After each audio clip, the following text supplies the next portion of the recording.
Losing's not an option, then you got to do everything possible to win. Like,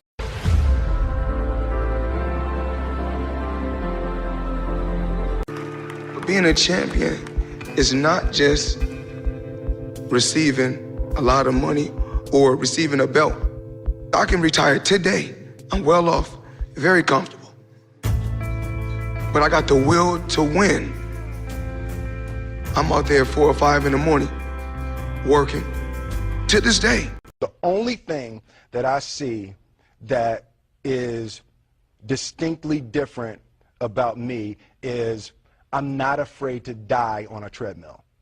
You might have more talent than me, you might be smarter than me, but if we get on the treadmill together, right, there's 2 things. You're getting off first, or I'm going to die. It's really that simple. It is that will, that strength that actually makes things happen. It's not whether or not you actually have the good. It starts with will. So in business, in social circles, in anything else, it's this kind of, first you need people skills, language skills, and other than that, the will of a giant. I made in my mind as a young guy, I wanted to become world-class at something. And as a young man and a child of the 60s, I remember Dr. Martin Luther King once saying, I believe to a group of sanitation workers or community folks in Memphis, Tennessee, whatever it is you're going to become the best at it. And entrepreneurs need to realize that sometimes it's not the idea, you know, it's not who you know, it's not how much money you have access to. It's really finding something that you really love to do. I had no idea I loved computers and technology, none. I mean, I took 1 class in Indiana in computers and I cheated to get through it. It was Fortran. And then I bought a little PC, a 99 4A from Texas Instruments for $99. Started teaching myself to program and found, you know, 4 hours later, 5 hours later, I would look up and I'd been working this entire time and I loved it. And so that was the difference. When I finally, I failed a lot of times and I didn't know where I'd find my success. And then all of a sudden I started playing with PCs and technology and it just clicked. All I want to do is win. Let me tell you something. Everything you do in every project you're in, you want to win. Winning is good. Not just I wrote a book about it, but winning is everything. And let me tell you why winning is everything. Winning companies give back. Winning companies pay taxes. Winning companies' employees pay taxes. Winning companies volunteer. GE had 50,000 mentors in cities, mentoring inner city kids. Do you think dot-coms that blew up had their employees out mentoring kids in the city? They were trying to survive. Losing is a disaster.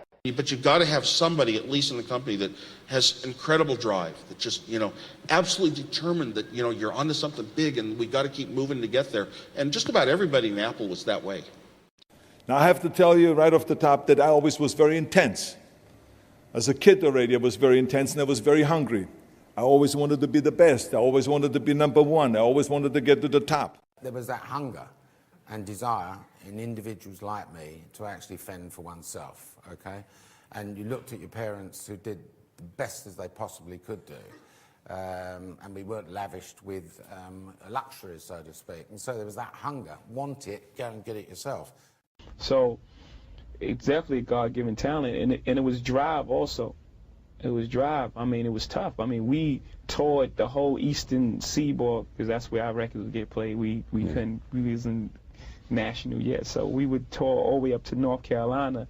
We just hit that area. Not even Atlanta. We just all the way up to North Carolina. We would tour, just jump in the van and just drive ourselves and just do endless shows. I mean, with 20 people in the building sometimes. Just is that right? Yeah. I'm a little crazy. That's a helpful thing.